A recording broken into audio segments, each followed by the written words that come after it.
Now, from WCIA3 News. Those overnight storms left thousands in central Illinois without power. Who's now cleaning up the mess left behind? And lawmakers are calling for change weeks after a crash killed 2 students. What they hope to see done. Plus, much of central Illinois remains under a high COVID transmission level. But one health department says it is not reaching out anymore if you test positive. And there's another change. We'll tell you. You're watching your local news leader. This is WCIA3 News at 6. Everyone's good. I mean, it's still like they're still adjusting to new things, but they're pretty much doing pretty well. Yeah, everyone's pretty comfortable now. It's a big change from where one family was earlier this summer. A fire destroyed almost everything they have. Now they have so much, they're giving some of it back.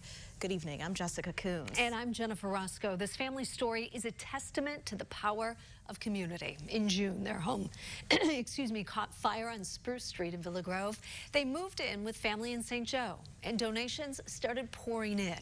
WCIA3 Sarah Lehman is with us. Sarah, they just got more than they need. Yeah, donations of money and physical donations like furniture and clothes have helped them get where they are now, which is settling into their new home in St. Joseph. The family tells me they've gotten extras and doubles of a lot of things. So much so that they've been donating to places like Habitat for Humanity and other families who are in need. You'll remember at the end of June, the family basically only had the clothes on their back. Now that they're getting back on their feet, they want to make sure they can give back to the community that helped them so much. It's always good to know that people are wanting to help no matter what happens. I mean, everyone should be like that. If you're just wanting to help, do what you can. That's all you can ask for. When they were first displaced, they moved in with a family member in St. Joe. Again, because of your donations, they've been able to get back on track pretty quickly. No, they're still looking for people and families in need of the extra furniture they got. They want to make sure it gets put to good use. Back to you. All right, Sarah, thank you. 2 people in Champaign are out of their home after a fire. It happened this afternoon near Gertrude Avenue and Larkspur Lane. It started in the attic and was put out quickly. No one was hurt. The cause of the fire is still under investigation. 2 people are recovering after a semi-truck and car crashed into each other this afternoon. It happened near the intersection of Route 136 and County Road 900 East. No one was killed. The cause of the crash is still under investigation. Stopping at a rural intersection seems like a simple task, but it could save your life. It's the time of year when crops start getting higher, obstructing drivers' views and signs. And the Champaign County Sheriff's Office is sending out a warning for drivers to pay attention.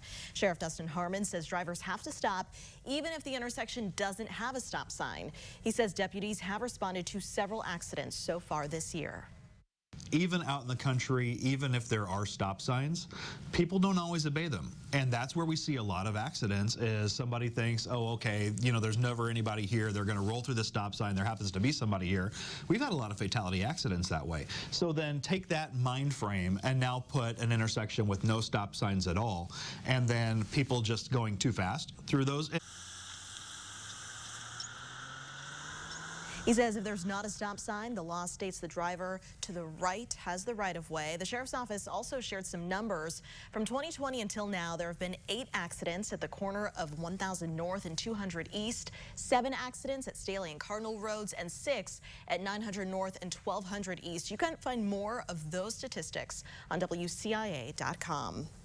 More than a quarter of gun violence victims in Decatur this year have been kids and teenagers. Our Target 3 team started digging into that pattern after the death of a 14-year-old girl over the weekend.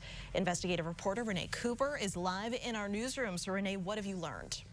Well, Jessica, the police chief totaled 11 of 40 shooting victims this year were 17 and younger. And from our internal statistics, I came up with at least another 5 who were 20 and younger. Now, 4 of those victims were at a graduation party that continued early into Sunday morning. The Macon County coroner says 14-year-old Tiara Moore leaving when shots rang out on Deneen Street. He says Moore was apparently fleeing when she was shot in the back and pronounced dead at the scene.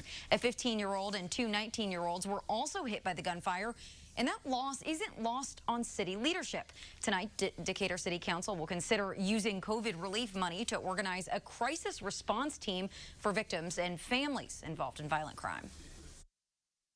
That may not be what stops the violent crime from happening in the first place, but maybe that can help end this vicious cycle of violent crime and retaliation if we can provide resources to the victims and victims' families. We'll hear more about council plans and discussions to thwart teen violence later on this week. I'll also have a chance to sit down with the police chief, Shane Brandel, who described what unfolded this weekend as very disheartening. He says at a party with 100 or more people in attendance, no one was willing to come forward with information about who was shooting. Chief Brandel told me, and I quote, "I truly cannot put how that feels into words." Reporting live in the newsroom, Renee Cooper, WCIA3, your local news leader. All right, Renee, thank you.